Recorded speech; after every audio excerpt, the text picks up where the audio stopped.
used on the killing fields that were afforded the king plates as conformist negotiators, while those in chains and shackles had pride in their eyes.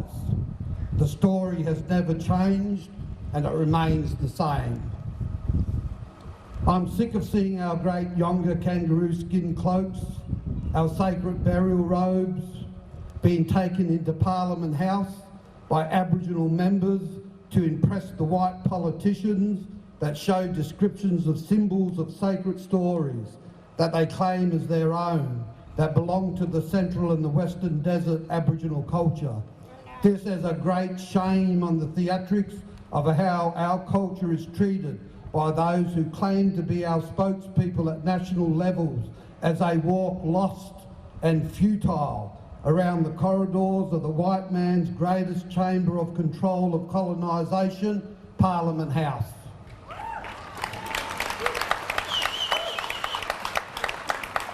Playing politics with their privileged elite of black academia appointment to endorse and implement the politics that destroy the lives of our people. They fly 30,000 feet above the problems of their people. They eat from five-star menus in luxurious hotels with travel allowances that make the pensions of our people look like petty cash. They wallow in self-grandeur and applaud their worthlessness, self-centred ego, whilst our young are thrown into prisons and die at early ages. They seek the attention of the Australian media that is conservative, serving the interests of the rich and the powerful. The media creates deceit and pollutes the minds of people with a degradation of lies as they spin the dice against the human rights of Aboriginal people at every given chance. These same people attempt to create bonds of interest with journalists with no integrity or dignity.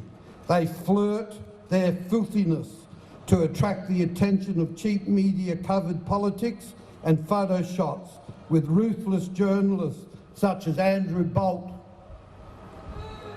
Paul Murray, Alan Jones,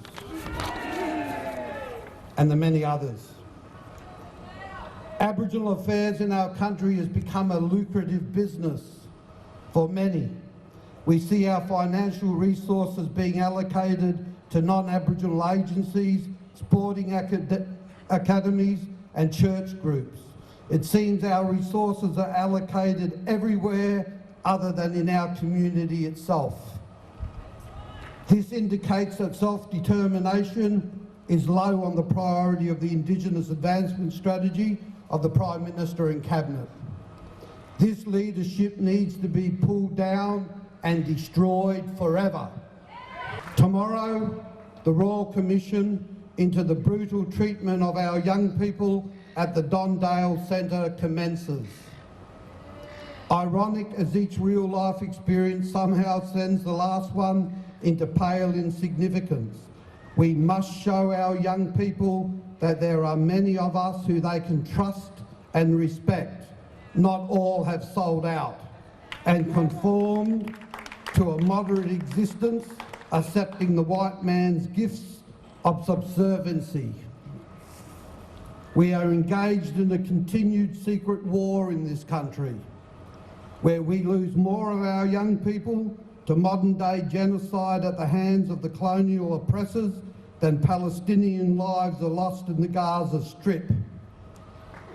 However, the deaths of the young people in the Gaza Strip is covered by international worldwide media, whilst our young Aboriginal people die and hardly a whisper is raised.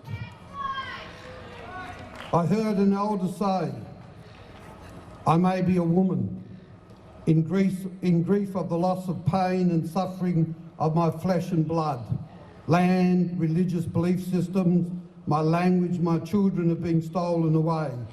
I have lost my humanity, and yet if this is as good as it can get, I will survive with a smile that I know that I must put you down for a while.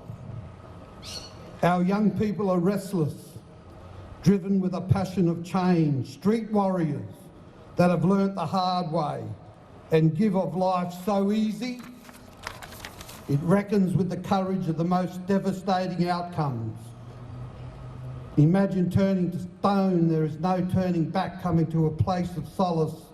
It's all unheeded warnings, and they've got no navigation home. Across the skies, they see their shadows fly. They fight against the system that ruthlessly enforces assimilative attempts to capture their spirit in a world dominated by education and religious Christian beliefs, manipulated by values and morals that corrupt wisdom, truth and decency. Their screams are heard for the wisdom of our spirituality as our ceremonial ochre, our ancient paint, drips down from tiers of a grabby halo just above the heads of our elders as they say their last goodbyes. We have little time left to fail.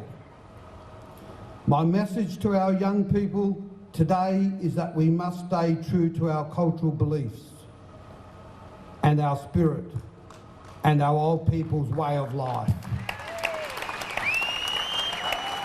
We must respect each other. Know you are from the most ancient peoples on this planet. Never surrender your birthright to our Budja, the land. Never become what they want us to believe we are, and know that the ones of us who seem to hate are the ones that love the most.